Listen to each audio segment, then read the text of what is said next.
नमस्कार, आप देख रहे हैं एएनबी न्यूज और मैं आपके साथ सलोनी मलिक। न्यूज एट 12:30 में आपका स्वागत है। इस वक्त की बड़ी खबर से बुलेटिन का आगाज करते हैं। यूपी से इस वक्त की बड़ी खबर सामने आ रही है। अयोध्या राम मंदिर का जो मामला है उसको लेकर भूमि पूजन समारोह के लिए 5 अगस्त की तारीखों पर अटकलें हैं। 5 अगस्त को अयोध्या जा सकते हैं पीएम नरेंद्र मोदी। सूत्रों के हवाले से खबर सामने आ रही है। मौजूदा हालातों को देखकर पीएमओ की ओर से आखिरी जो निर्णय है, आखिरी जो फैसला है वो लिया जाएगा। अयोध्या में राम मंदिर के लिए 5 अगस्त को भूमि पूजन हो सकता है। श्री राम जन्मभूमि तीर्थ क्षेत्र ट्रस्ट की तरफ से प्रधानमंत्री कार्यालय को 3 और 5 अगस्त की तारीखें भेजी गई थी। सूत्रों के मुताबिक पीएमओ ने 5 अगस्त को चुना है। प्रधानमंत्री नरेंद्र मोदी इस भूमि पूजन में शिरकत कर सकते हैं। शनिवार को ट्रस्ट की बैठक हुई थी, जिसके बाद 2 तारीखें तय की गई थी। ट्रस्ट के महासचिव चंपत राय ने अयोध्या में सर्किट हाउस में हुई बैठक के बाद संवाददाताओं से बातचीत की और इस दौरान उन्होंने कहा कि राम मंदिर में भूमि पूजन के लिए तारीखें प्रधानमंत्री कार्यालय को भेज दी गई हैं। देश में मौजूदा स्थिति को देखते हुए आखिरी फैसला पीएमओ की ओर से ही लिया जाएगा।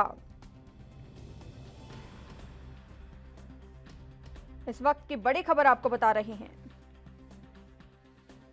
पुनीत मोहन संवाददाता हमारे साथ फोन लाइन पर जुड़ चुके हैं। पुनीत मोहन, आपसे जानना चाहेंगे कि अयोध्या राम मंदिर को लेकर अटकलें लग रही है, आखिर किस तारीख को पीएम नरेंद्र मोदी आएंगे? सूत्रों के हवाले से जो खबर सामने आ रही है उसके अनुसार 5 अगस्त की तारीख चुनी गई है। लगता है हमारा संपर्क पुनीत मोहन से टूट गया है। हम फिर से संपर्क करने की कोशिश करेंगे। इस वक्त की बड़ी खबर से आपको अपडेट करवा देते हैं। भूमि पूजन समारोह के लिए 5 अगस्त की तारीखें जो है 5 अगस्त की तारीख पर अटकलें लगी हुई है। सूत्रों के मुताबिक 5 अगस्त को पीएम नरेंद्र मोदी अयोध्या जा सकते हैं। राम मंदिर का जो मामला है, भूमि पूजन है, उसको लेकर समारोह के लिए 5 अगस्त की तारीख पर अटकलें बरकरार है। हालांकि सूत्रों के हवाले से जो खबर सामने आ रही है उसके मुताबिक 5 अगस्त को पीएम नरेंद्र मोदी अयोध्या जा सकते हैं। हालांकि मौजूदा हालातों को देखकर पीएमओ की ओर से ही आखिरी निर्णय लिया जाएगा। आपको बता दें कि शनिवार को ट्रस्ट की बैठक हुई थी, जिसके बाद 2 तारीखें तय की गई थी, एक 3 अगस्त और दूसरी 5 अगस्त। हालांकि सूत्रों के हवाले से जो खबर सामने आ रही है उसको लेकर 5 अगस्त की तारीख तय की गई है। इस वक्त की बड़ी खबर आपको बता रहे हैं। रामनगरी अयोध्या में श्री राम जन्मभूमि तीर्थ क्षेत्र की बैठक के बाद अब प्रधानमंत्री कार्यालय ने रामनगरी में भव्य राम मंदिर के निर्माण के लिए भूमि पूजन के कार्यक्रम की तारीख जो है उस पर मुहर लगा दी है। सूत्रों के हवाले से यह खबर सामने आ रही है। प्रधानमंत्री कार्यालय ने 5 अगस्त को पीएम नरेंद्र मोदी के अयोध्या में श्री राम मंदिर के लिए भूमि पूजन का कार्यक्रम तय किया है। श्री राम मंदिर भूमि पूजन के लिए 5 अगस्त की तारीखें तय हुई है। देश के प्रधानमंत्री बनने के बाद पहली बार पीएम नरेंद्र मोदी अयोध्या जाएंगे।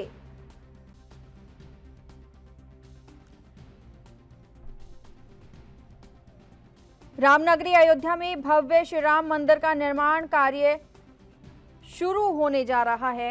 पुनीत मोहन ज्यादा जानकारी के लिए हमारे साथ फोन लाइन पर जुड़ चुके हैं। पुनीत मोहन, आपसे जानना चाहेंगे, सूत्रों के हवाले से खबर आ रही है कि अयोध्या राम मंदिर भूमि पूजन के समारोह के लिए 5 अगस्त की तारीख तय की गई है। देखिए, सीधे तौर पर जिस तरीके से सुप्रीम कोर्ट के फैसले के बाद राम मंदिर निर्माण में तेजी आई है और कल एक बैठक हुई थी, जो कमेटी बनाई गई थी राम मंदिर निर्माण के लिए, उसकी कल एक बैठक हुई थी। बाद 2 डेट पीएमओ दफ्तर भेजी गई थी, 3 अगस्त और 5 अगस्त, और समय मांगा गया था पीएम नरेंद्र मोदी से। सूत्रों के हवाले से जो जानकारी मिल रही है उसके अनुसार 5 अगस्त की डेट पीएमओ ऑफिस से फाइनल हुई है। 5 अगस्त को अयोध्या में राम मंदिर का भूमि पूजन होगा। देखने वाली बात यह होगी कि जिस तरीके से कोरोना संक्रमण लगातार बढ़ता जा रहा है, अगर हालात ऐसे ही रहे तो जाहिर तौर पे वेबिनार के माध्यम से भूमि पूजन होगा, वर्चुअल भूमि पूजन होगा। लेकिन अगर हालात कुछ सामान्य होते तो सीधे तौर पर पीएम नरेंद्र मोदी अयोध्या आएंगे और अपने हाथों से भूमि पूजन करेंगे। जी पुनीत मोहन, अगर श्रद्धालुओं की बात की जाए तो किस तरह का उत्साह देखा जा रहा है? देखिए, सीधे तौर पे राम मंदिर निर्माण को लेकर के कहीं ना कहीं लोगों के मन में एक खुशी है। वर्षों से लोगों को इस बात का इंतजार था और श्रद्धालु काफी खुश नजर आ रहे हैं, क्योंकि जिस राम मंदिर के निर्माण की वर्षों से चर्चा होती थी और केवल एक राजनीतिक मुद्दा बन के रह गया था, सुप्रीम कोर्ट के फैसले के बाद जिस तरीके से उसके निर्माण में तेजी आई है, लगातार श्रद्धालु वहां दर्शन को भी पहुंच रहे हैं। हालांकि कोरोना के चलते कई प्रतिबंध लगे हुए हैं और मंदिर में बाहर से ही दर्शन हो रहे हैं, लेकिन जब हालात सामान्य होंगे तो जाहिर तौर पे जो भव्य विशाल मंदिर बनाने की बात कमेटी की ओर से कही गई है, उसको लेकर के लोगों में जो प्रसन्नता दिखाई दे रही है, जाहिर तौर पर एक भीड़ जरूर उमड़ेगी। जी पुनीत मोहन, आपसे जानना चाहेंगे, अगर पीएम नरेंद्र मोदी जाते हैं अयोध्या में तो अपने पीएम बनने के बाद पीएम नरेंद्र मोदी का ये पहला दौरा होगा अयोध्या में? जी बिल्कुल। जिस तरीके से अगर हम देखें कि राम मंदिर हमेशा से एक राजनीतिक मुद्दा रहा है, पीएम मोदी का ये पहला दौरा रहेगा। हालांकि बीजेपी के कई नेता वहां पर जा चुके हैं, दर्शन कर चुके हैं, लेकिन सबसे बड़ी बात है कि बीजेपी से पहले की जितनी सरकारें रही हैं या कांग्रेस और सपा बसपा की बात करें तो कभी कोई नेता राम मंदिर इसलिए नहीं जाता था क्योंकि एक राजनीतिक मुद्दा था। अगर दर्शन करते थे तो कहीं ना कहीं दूसरे धर्म के लोगों के वोट खो देने का उनको डर था, लेकिन जिस तरीके से बीजेपी सरकार उत्तर प्रदेश में आई और सुप्रीम कोर्ट का फैसला आया और उसके बाद राम मंदिर निर्माण में तेजी आई है, अब सीधे तौर पर पीएम मोदी का ये पहला दौरा होगा और ये ऐतिहासिक दौरा होगा। हालांकि इससे पहले देव दीपावली मनाई गई थी, वहां पर भी मोदी आए थे और कहीं ना कहीं भव्य दीपावली थी, जिसको कहा जाता है कि पूरे एशिया में उस दिन जगमग जो सैटेलाइट के माध्यम से तस्वीर ली गई थी, तो सीधे तौर पर अयोध्या पूरी तरीके से जगमग थी। उसी तरीके का एक भव्य कार्यक्रम उत्तर प्रदेश सरकार आयोजित करेगी और सीधे तौर पर अगर पीएम मोदी आते हैं तो ये दिन एक ऐतिहासिक दिन होगा। जी पुनीत मोहन, अगर निर्माण की बात की जाए तो निर्माण को लेकर क्या तैयारियां की जा रही है? क्या खास निर्माण के लिए तैयारियां हैं? देखिए, सीधे तौर पे निर्माण कार्यों में तेजी ला दी गई है और जो भी पत्थर वहां पर लगने थे उनकी घिसाई रंगाई का काम पहले से ही शुरू है और सीधे तौर पर जो ढांचे के पत्थर है उनमें जो भी काम रह गया है, चाहे वो घिसाई का हो चाहे वो सफाई का हो, वो काम लगातार 24 घंटे चल रहा है। जो भी लेबर्स हैं वो 3 शिफ्टों में वहां पर काम कर रहे हैं। कमेटी इस पर अपनी निगरानी रखे हुए है और जो अस्थायी मंदिर बनाया गया है, हालांकि अभी वहां पर पूजन वगैरह हो रहा है, लेकिन जहां पर राम मंदिर बनना है जिस स्थान पर, उस स्थान को पूरी तरीके से उसका एक नक्शा पास पहले ही हो चुका है। नक्शा सुप्रीम कोर्ट के आदेश के बाद उसकी तैयारियां भी तेज हो चुकी हैं और लगातार 5 अगस्त को जिस तरीके से भूमि पूजन की बात कही जा रही है, भूमि पूजन के बाद अगर हम दावों की बात करें तो 1 साल के अंदर अंदर ये भव्य मंदिर बनकर तैयार हो जाएगा। जी पुनीत मोहन, बहुत बहुत धन्यवाद हमारे साथ जुड़ने के लिए और ये तमाम जानकारी देने के लिए। इस वक्त की बड़ी खबर आपको बता रहे हैं, अयोध्या में राम मंदिर के लिए 5 अगस्त की तारीख भूमि पूजन की शायद तय की गई है। सूत्रों के हवाले से यह खबर सामने आ रही है। श्री राम जन्मभूमि तीर्थ ट्रस्ट की तरफ से प्रधानमंत्री कार्यालय को 3 और 5 तारीख भेजी गई थी, जिसके अनुसार पीएमओ ने 5 अगस्त की ये तारीख चुनी है। सूत्रों के हवाले से खबर सामने आ रही है।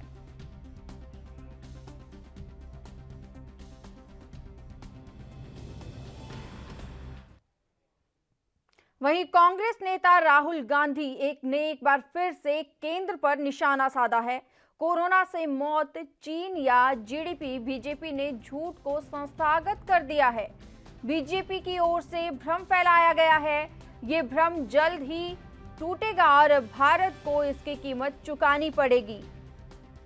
आपको बता दें कि राहुल गांधी लगातार केंद्र सरकार पर हमलावर रहे हैं। एक बार फिर से उन्होंने ट्वीट वॉर किया है और अपने ट्वीट में केंद्र सरकार पर हमला बोला है।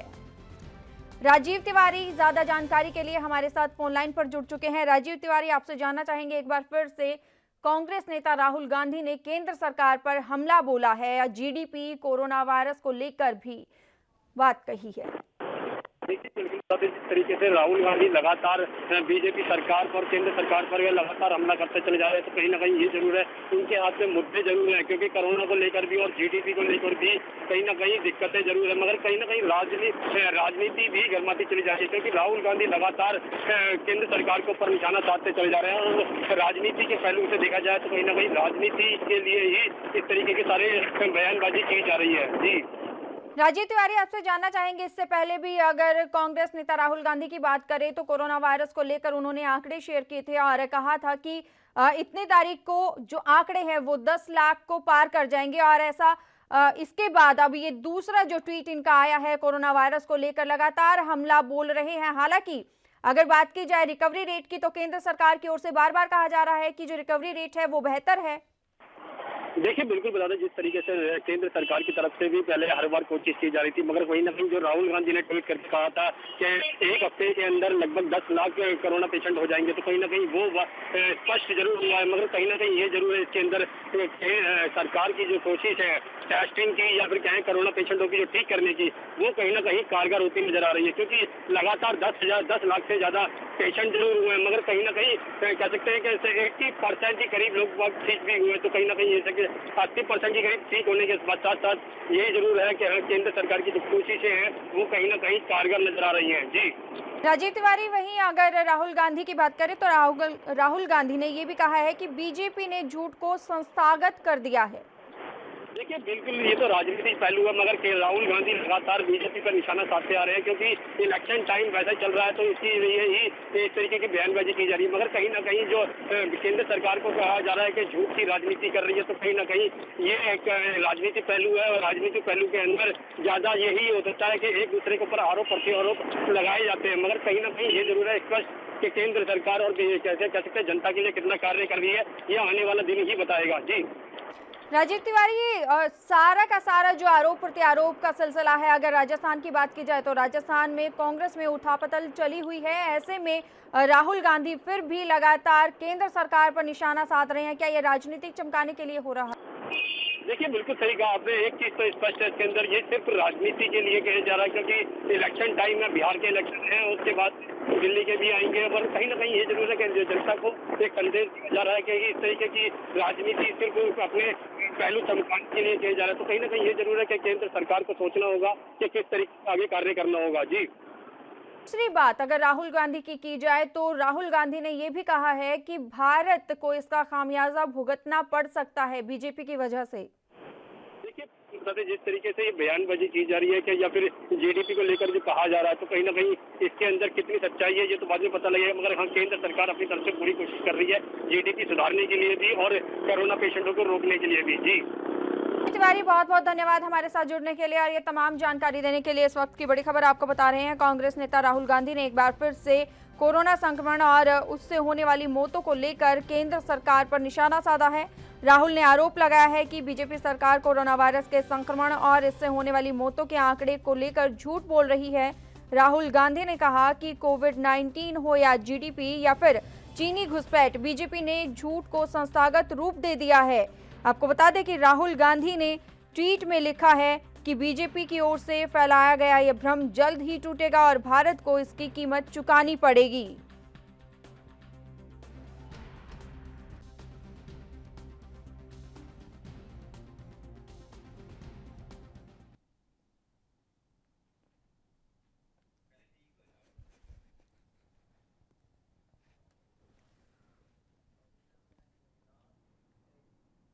वहीं राजस्थान में सियासी उठापटक लगातार जारी है। फोन टेपिंग मामले पर सियासत लगातार गर्माती जा रही है। कांग्रेस नेता अभिषेक मनु सिंघवी का बयान सामने आया है। क्लीन चिट और सच्चाई दबाने के लिए सीबीआई जांच की मांग हो रही है। इस वक्त की बड़ी खबर आपको बता रहे हैं। राजस्थान में जारी सियासी उठापटक के बीच रविवार को कांग्रेस नेता अभिषेक मनु सिंघवी ने फोन टेपिंग मामले की बीजेपी की ओर से केंद्रीय जांच ब्यूरो यानी सीबीआई से जांच की मांग पर सवाल खड़े किए हैं। उन्होंने कहा है कि बीजेपी ने ये मांग क्लीन चिट देने और सच को दबाने के लिए की है। उन्होंने आपको बता दें कि ट्वीट कर ये बयान दिया है। सिंघवी ने ट्वीट करके कहा कि केंद्रीय मंत्री समेत राजस्थान के विधायक और हॉर्स ट्रेडिंग और सरकार गिराने के गंभीर आरोप लगे हैं। मामले में एफआईआर दर्ज हो गई है और पुलिस जांच जारी है। इसमें बाधा डालने के लिए बीजेपी ने सुविधा अनुसार सीबीआई जांच की मांग की है। केंद्रीय गृह मंत्रालय ने इसमें जो केंद्रीय गृह मंत्रालय है वो इसमें कूद गया है। इसी के साथ ही उन्होंने कहा क्या क्लीन चिट देने और सच्चाई को दबाने के लिए मामले की जांच सीबीआई को सौंप दी जाएगी।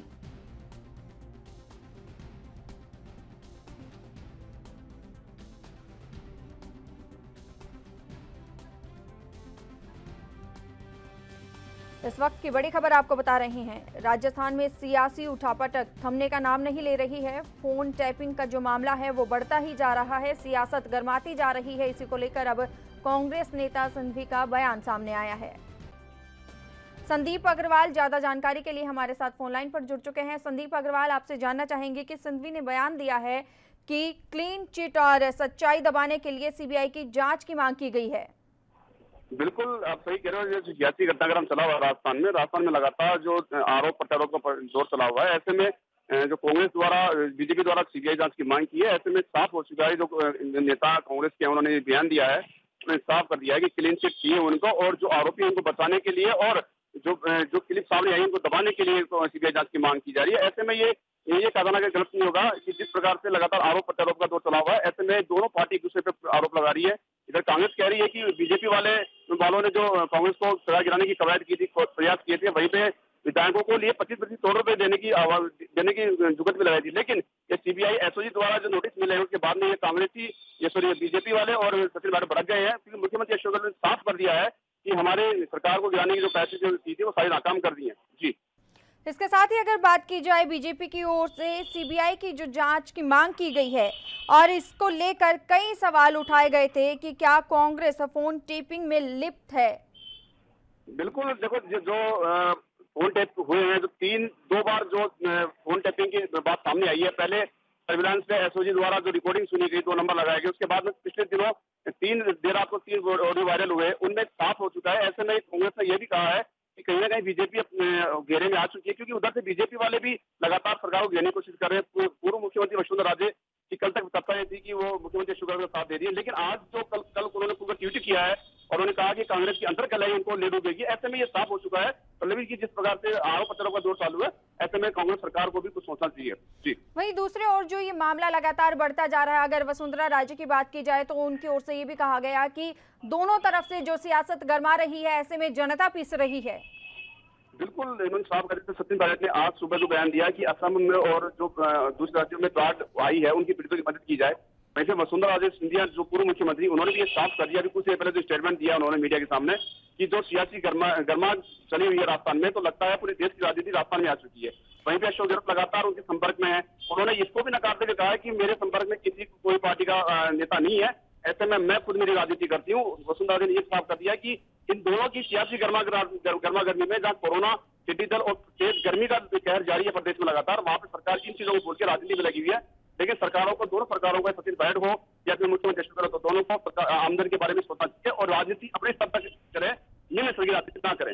जी, संदीप अग्रवाल, वहीं बीएसपी सुप्रीमो की ओर से जो बयान दिया गया था कि लगातार सियासत गरमा रही है, ऐसे में राष्ट्रपति शासन जो है वो लागू करने की मांग की गई थी, क्या लगता है ये मामला और ज्यादा आगे बढ़ेगा? बिल्कुल, देखो जिस प्रकार से जो सुप्रीमो द्वारा जो बयान दिया गया, कैसे आगे बढ़ेगी और राष्ट्रपति शासन लागू हो सकता है, तो ऐसे में सचिन पायलट ने भी इसका समर्थन करते हुए कहा था कि राष्ट्रपति शासन भी किसी देश पे ही लागू होता है, राष्ट्रपति शासन क्यों बनाया गया है। ऐसे में उन्होंने व्यंग्यात्मक रूप से ये कहा, लेकिन ये बात कहां तक सच साबित होती है आने वाले वक्त ही बताएगा। लेकिन देखने वाली बात यह है पल्लवी, जिस प्रकार से लगातार ये दौर जारी है, सियासी गर्माहट की जो बुलंदियां आज राजस्थान में देखने को मिल रही है, वो कहीं ना कहीं किसी न किसी को आग पहुंचा सकती है। जी, संदीप अग्रवाल, बहुत बहुत धन्यवाद हमारे साथ जुड़ने के लिए और ये तमाम जानकारी देने के लिए। इस वक्त की बड़ी खबर आपको बता रहे हैं, राजस्थान में जारी सियासी उठापटक के बीच कांग्रेस नेता अभिषेक मनु सिंघवी ने फोन टैपिंग मामले की बीजेपी की ओर से केंद्रीय जांच ब्यूरो यानी सीबीआई से जांच की मांग का सवाल खड़े किए हैं।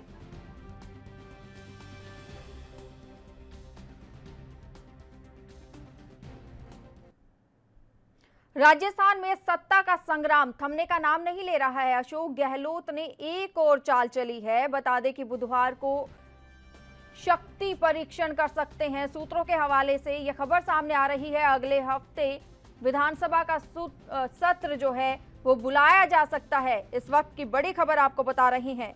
मुख्यमंत्री अशोक गहलोत ने राजस्थान में चल रहे राजनीतिक घमासान के बीच शनिवार रात अचानक से राजभवन में पहुंचकर राज्यपाल से मुलाकात की। करीब 45 मिनट तक ये मुलाकात रही और इस दौरान कई मुद्दों पर चर्चा हुई। ऐसे में ये भी जानकारी निकल के आ पा रही है सूत्रों के हवाले से कि बुधवार से विधानसभा का एक सत्र बुलाया जा सकता है। सियासी संकट के बीच सरकार खुद फ्लोर टेस्ट के जरिए अपना बहुमत सिद्ध करना चाह रही है, लेकिन अगर बहुमत का परीक्षण होता है और विधानसभा का सत्र शुरू होता है तो यहां सचिन पायलट खेमे को कई मुश्किलों का सामना करना पड़ सकता है। इस वक्त की बड़ी खबर आपको बता रहे हैं। राजस्थान में सियासी उठापटक लगातार जारी है। विपक्षी पार्टी की ओर से भी बयान जारी किए जा रहे हैं, वहीं कांग्रेस की ओर से भी तमाम नेता बयान दे रहे हैं। ऐसे में अब अशोक गहलोत ने अगले हफ्ते विधानसभा का सत्र बुलाया है। सूत्रों के हवाले से ये जानकारी निकल के आ पा रही है। मुख्यमंत्री अशोक गहलोत ने शनिवार को रात को अचानक राजभवन में राज्यपाल से मुलाकात की, जिसके चलते कई अहम मुद्दों पर चर्चा हुई। करीब 45 मिनट तक ये बातचीत हुई। आपको बता दें कि ऐसे में जो जानकारी निकल के आ पा रही है उसके अनुसार बुधवार को विधानसभा का एक संक्षिप्त सत्र बुलाया गया है।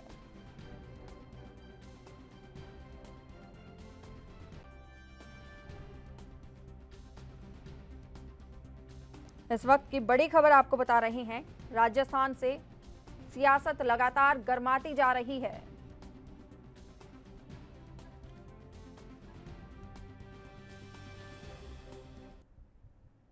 वहीं देश भर में कोरोना वायरस का कहर लगातार बढ़ता जा रहा है। मामले 10 लाख के आंकड़े को पार कर चुके हैं। मुरारी सिंह विशेष संवाददाता हमारे साथ फोन लाइन पर जुड़ चुके हैं। मुरारी सिंह, आपसे जानना चाहेंगे कि लगातार जो मामले हैं वो बढ़ते ही जा रहे हैं। इसी में अब आईएमए की ओर से बयान जारी किया गया है और कहा गया है कि जो स्थिति है वो बिगड़ती जा रही है और कम्युनिटी स्प्रेड जो है वो शुरू हो गया है।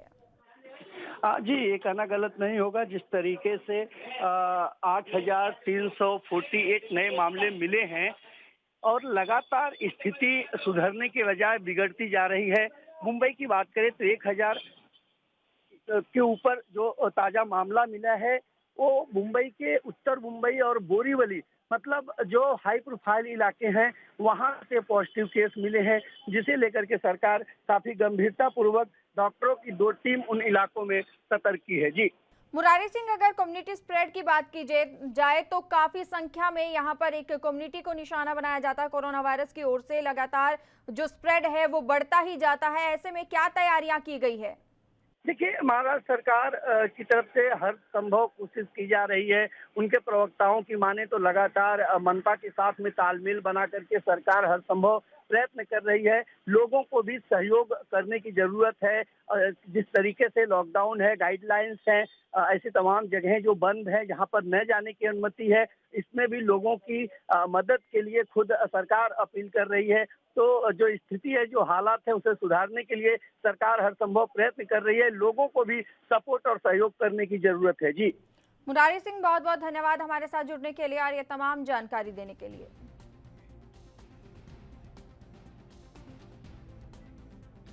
न्यूज़ एट 12:30 में इतना ही। देश और दुनिया की तमाम खबरों के लिए बने रहिए एएनबी न्यूज के साथ। नमस्कार। देश दुनिया की खबरों के लिए एएनबी न्यूज को सब्सक्राइब करें और बेल आइकन दबाएं।